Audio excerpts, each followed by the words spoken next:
Remue ménage.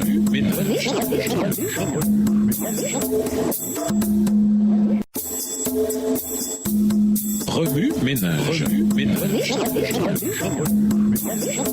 Bienvenue dans votre émission. Remue ménage. Nous voilà à la leçon de lundi. Interpréter. Une bonne nouvelle au sujet de la colère de Dieu. L'évangile est la puissance de Dieu pour sauver. Être sauvé implique qu'il y a un problème imminent duquel nous devons être sauvés. De quoi l'évangile nous sauve-t-il donc? La réponse de Paul est le saint jugement de Dieu contre le péché. Romains 1, les versets 16 à 18. Paul appelle ça la colère de Dieu. En des temps plus optimistes, beaucoup ont douté de l'existence de la colère de Dieu. Ils ont présumé qu'un Dieu d'amour n'aurait pas de colère. Mais à la lumière des horreurs de l'Holocauste, de la maltraitance des enfants et du flux constant de souffrances causées par les actions d'individus malfaisants, beaucoup de gens sont moins enclins à douter de la possibilité d'un jugement de Dieu contre le mal. En fait, un Dieu qui ne serait pas bouleversé par le mal dans ce monde ne pourrait être considéré comme un Dieu d'amour. La colère de Dieu n'est pas comme la nôtre. Notre colère contre le péché a tendance à être fort sélective. Certains péchés nous scandalisent, alors que d'autres nous réjouissent secrètement. Mais la colère de Dieu, elle, est contre toute impiété et toute injustice des hommes. Romains 1, verset 18. Contrairement à nous, Dieu considère le péché de façon impartiale. Il est animé d'une sainte opposition à tout ce qui nuit à sa création. Paul enseigne que la colère de Dieu n'est pas directement dirigée contre les hommes, mais plutôt contre leur injustice et leur impiété. Romains 1, le verset 18. Ils subissent le jugement de Dieu contre le péché lorsqu'ils se cramponnent à leur péché. Paul enseigne également que la colère de Dieu est juste, car notre péché n'est pas commis dans l'ignorance. À travers la création, Dieu nous a clairement montré qu'il existe un merveilleux créateur. Lorsque nous choisissons d'adorer quoi que ce soit à sa place, y compris nous-mêmes, nous choisissons délibérément l'idolâtrie plutôt que Dieu. Et ainsi, nous sommes inexcusables. Romains 1, les versets 19 et 20. L'idolâtrie, par définition, fait référence à elle-même. Lorsque nous adorons ce que nous fabriquons, en réalité, nous nous adorons nous-mêmes. C'est exactement ce qu'Ève a fait. Elle était convaincue que l'arbre était désirable pour acquérir un savoir plus étendu. Genèse 3, le verset 6. Elle se dit que cela la rendrait comme Dieu. Genèse 3, le verset 5. Elle tenta de s'exalter de façon idolâtre au lieu d'exalter Dieu. Paul laisse entendre que nous faisons la même erreur qu'elle. Comme Ève, par l'idolâtrie, nous prétendons être sages et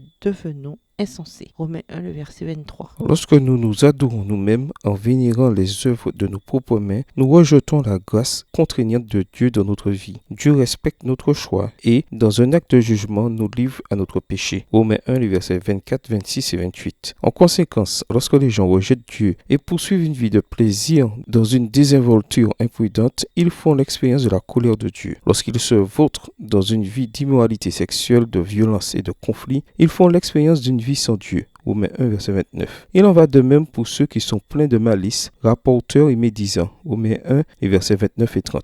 Lorsque nous sommes dépourvus d'amour, de pardon, de miséricorde, nous prouvons que nous sommes sous la colère de Dieu. Cela nous ramène à la bonne nouvelle de la mort et de la résurrection de Jésus. Par la croix, Dieu nous sauve en se donnant lui-même en Christ. En prenant notre place sur la croix, afin que nous soyons sauvés, il s'est soumis à son propre jugement. Remue ménage, après avoir regardé votre texte écrit et annoté, quels éclairages particuliers vos notes semblent-elles indiquer dans l'ensemble? Quelles questions émergent après l'étude de Romains 1? Quelle partie du chapitre trouvez-vous difficile? Quels autres principes et conclusions découvrez-vous? Comment comprenez-vous et exprimez-vous la colère de Dieu? Au revoir. Et à demain si Dieu veut.